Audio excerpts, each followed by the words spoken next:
تو یہ hand practice وغیرہ یا ان چیزوں کی طرف نہ لڑکے کے لیے جانا جائز ہے نہ لڑکیوں کے لیے جانا جائز ہے، یہ بالکل حرام ہے، اسلام میں اس کی بالکل اجازت نہیں ہے۔ سورہ قد افلح المؤمنون میں بھی اللہ نے حکم دیا، اور سورہ معارج میں بھی کہ الا علی ازواجہم، کہ مرد اپنی بیوی کے علاوہ اور عورت اپنے شوہر کے علاوہ کسی تیسرے راستے سے اپنی خواہش پوری نہیں کر سکتے، نہ ہاتھ کے ذریعے نہ کسی اور ذریعے سے۔ تو اور حضرت عثمان ابن مظعون رضی اللہ تعالیٰ عنہ، یہ بھی صحیح حدیث ہے، فرماتے ہیں ہم سفر میں ہوتے تھے، بیویوں سے دور ہوتے تھے، تو ہم پہ عورت کی جدائی بہت شاق گزرتی تھی، اپنی شہوت پہ کنٹرول کرنا بہت مشکل تھا۔ ہم نے نبی سے اجازت مانگی کہ ہم اپنے آپ کو کسی طرح خصی کر دیں، نامرد بنا دیں، تو آپ صلی اللہ علیہ وسلم نے اس سے منع کیا ہمیں۔ اب آپ دیکھیں حضرت عثمان ابن مظعون اتنی شدید کنڈیشن میں کہ اپنے آپ کو نامرد کرنے کے لیے وہ تیار ہو گئے تھے۔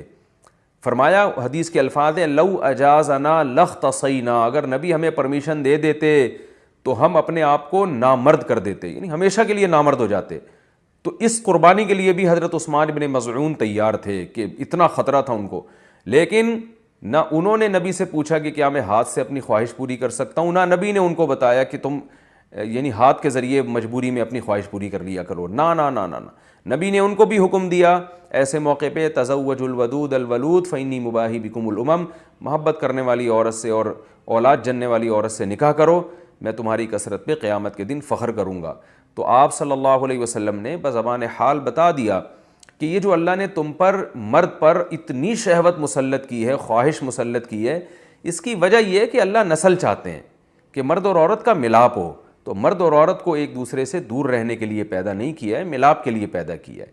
تو اس لیے ملاپ کی ایک ناجائز قسم ہے، ایک جائز ہے۔ ناجائز ہے گرل فرینڈ بوائے فرینڈ، یہ حرام ہے۔ ولا متخذاتی اخدان، ولا متخذی اخدان قرآن کے الفاظ ہیں، کسی لڑکی سے تمہیں دوستی کی اجازت نہیں ہے۔ اور جائز طریقہ کیا ہے جو سورہ مومنون میں اور سورہ معارج میں اللہ نے بیان کیا، الا علی ازواجہم، کہ اپنی بیوی بنا کے اپنی خواہش اس سے پوری کرو، فإنہم غیر ملومین، اور اللہ نے فرمایا یہ لوگ قابل ملامت نہیں ہیں۔ اگر نکاح کے ذریعے آپ خواہش پوری کرو گے تو آپ کو دنیا تو ملامت کرے گی، لیکن اللہ کی نظر میں آپ کو سرٹیفکیٹ مل گیا کہ آپ قابل ملامت نہیں ہیں۔ یہی وجہ ہے کہ علماء نے لکھا ہے کہ جو بیوی کے ذریعے بھی اپنی خواہش پوری کرے نکاح کر کے، اسے ملامت کرنا، اسے طعنہ دینا، یہ اس پہ کفر کا خطرہ ہے، کیونکہ اللہ نے اس کو سرٹیفکیٹ دے دیا ہے کہ بھئی یہ قابل ملامت نہیں ہے۔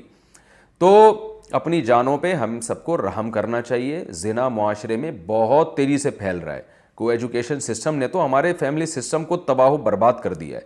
تو اللہ میاں نے جو اجازت دی ہے الا علی ازواجہم او ما ملکت ایمانہم، اور کیا فرمایا فمن ابتغى وراء ذلک، جو نکاح کے علاوہ، اللہ نے ذالک جو ہے نا اس میں اشارہ ہے، ہاتھ سے اشارے کے وقت یہ ذالک کا لفظ استعمال کیا جاتا ہے، گویا اللہ نکاح کی طرف نا بیوی کی طرف اشارہ کر کے کہہ رہے ہیں کہ اس کے علاوہ کوئی اور راستہ اگر تم نے اختیار کیا۔ یہ کیوں گویا ہاتھ سے اشارہ کیوں؟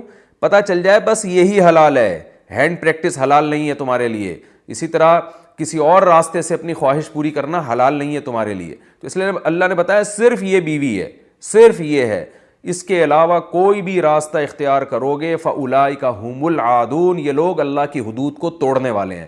تو یاد رکھیں کسی مفتی کے فتوے کی بیس پہ یا کسی اسکالر کے فتوے کی بیس پہ یہ اس کو جو ہینڈ پریکٹس ہے اس کو حلال کرنے کی اجازت نہیں ہے۔ قرآن میں اللہ نے بہت واضح فتویٰ دیا ہوا ہے اس بارے میں۔ تو اس لیے آج کل نوجوان بہت تیزی سے اس طرف جا رہے ہیں، تو بہت احتیاط کی ضرورت ہے اس میں۔